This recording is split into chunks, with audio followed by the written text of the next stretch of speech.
It's all gone wrong again at Mercedes. After being triumphant in 3 of the last 4 races before the summer break, with the car looking on track to perform as expected for the first time in 3 seasons, since the summer it's felt like it's all falling apart again for the Silver Arrows. A downturn in form, some difficult upgrades, and a few meetings with the barriers hasn't put Mercedes in the best place, not only for the rest of the season, but also could damage their hopes of catching McLaren and Ferrari for 2025. But why has this happened to the Mercedes team? Because at the start of the season, it felt like Mercedes finally had a grip on Formula One's current regulation cycle, after 2 years of zero pod problems and constant resets. This year, they were making real progress. Throughout the first 6 or 7 Grand Prix, they were slowly making steps in the right direction, and then from Canada onwards, they were in the position where they were fighting for podiums and putting themselves in the position where they could pick up victories, finishing the first half of the year with 3 wins in the last 4 Grand Prix. And don't forget, Belgium saw a 1-2 for the Mercedes car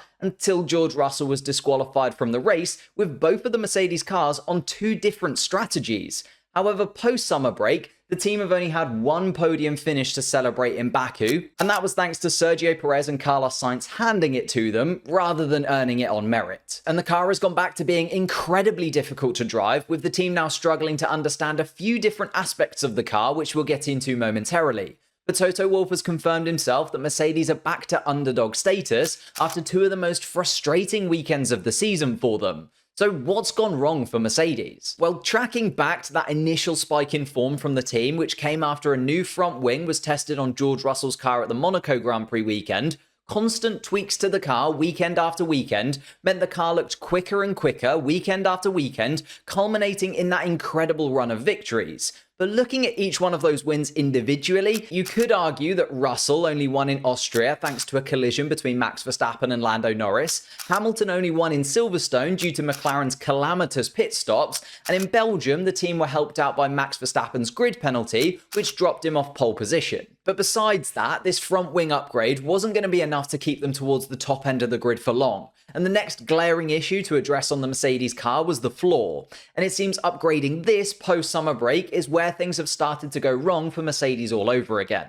The floor was updated in Zandvoort, and we weren't expecting much from Mercedes in places like Zandvoort and Baku due to their slower speed corners. They don't really suit the fundamental strengths of their package, but the qualifying pace in the car was okay. It was the races where the drivers couldn't get the car into a window where it could work on long runs and look after the tyres. So that floor was ditched in Baku, showing that even though these tracks didn't suit the Mercedes, the floor clearly didn't work, meaning another big upgrade package to the floor and other elements was bolted on for the Austin Grand Prix weekend in hopes of improving on the discarded Zandvoort floor, which again seemed to work in qualifying with both of the Mercedes cars quick in sprint quali, but the cars chewed up their tyres during the sprint race, dropping them down the order.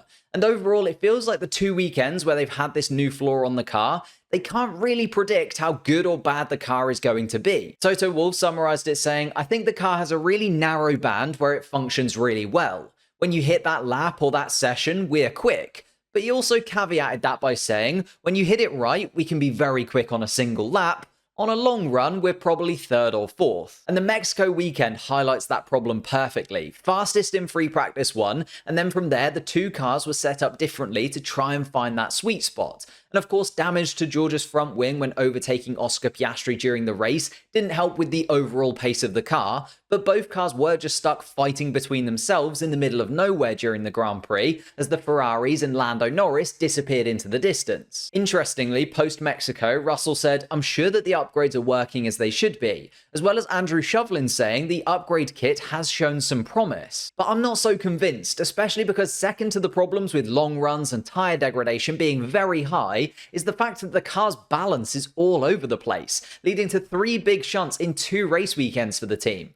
Russell has spun twice, once in Austin during qualifying and then again during free practice in Mexico, whilst Hamilton has also spun in Austin during the Grand Prix, actually in the same spot that Russell did. The car is just on a knife edge through every corner, and the slightest misstep from either of the drivers sends them careening into the barriers at high speed. Whilst no team ever really wants to see their car disappear into the Tech Pro barriers, it's a particularly bad time of year for this to be happening. With the upgrade that they brought coming at the start of this triple header and the races coming thick and fast from now onwards, Mercedes have had to resort to putting odd versions of parts onto their cars for the Grand Prix just to ensure that they have something to race, meaning they can't get a full picture of their new upgraded car with both drivers, which is actually another reason why the car seems to fluctuate from session to session so dramatically, as they have to change the setup of the car every time they're using different components. Russell said post-Mexico, "I'll be back on the new stuff next week, so that'll be good to get back onto that.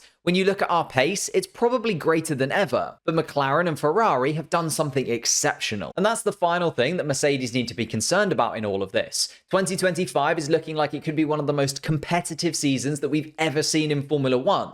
And before the summer break, many had faith that Mercedes would be one of the cars in the fight with McLaren and Red Bull for the championship. Although Ferrari's Monza upgrade to their floor and their front wing has shown Mercedes what they could have had. Because between Canada and Belgium, where Mercedes had their uptick in form, Ferrari, and particularly Charles Leclerc, had his toughest time of the season. But since Hungary, I think that Charles Leclerc has been the most informed driver on the whole Formula 1 grid. And with that upgrade in Monza, they've been able to turn 3 of the last 5 Grand Prix into victories, putting themselves not in the battle just for next season, but also in the battle for the constructor standings this year with McLaren. And it's left Mercedes looking at the back of the Scuderia after being in a similar position in terms of pace earlier on in the season, which is probably the most difficult pill to swallow for the team, especially with their 6-time world champion Lewis Hamilton making the move across to the team in red next season. Remember, there was a point where we thought Lewis Hamilton had made a mistake, and now it definitely looks like a great plan to move over to Ferrari for 2025. I'm personally hopeful that we'll see a little bit more competitive pace from the Mercedes car next year, but if they can catch McLaren and Ferrari from this position, I'm not so sure about. But I do really hope that we get to see a real battle between Hamilton and Russell before they go their separate ways at the end of the year. There's only 12 points between them, with Hamilton leading Russell, despite Russell being better in both qualifying and race head-to-head. I just think that both drivers really want to end the year as the main man at Mercedes. Hamilton will want to leave on a high, having been the face of the Mercedes brand for so long in Formula 1, whilst George Russell wants to prove that he is that main man and he can replace Lewis Hamilton properly as the #1 driver in the team, and squash some of those Verstappen rumours that have been bouncing around recently. If you want to know which of George Russell and Lewis Hamilton is most likely to come out on top at Mercedes, I simulated the end of the 2024 season 100 times and it got very interesting. So hit that link and I'll see you over there.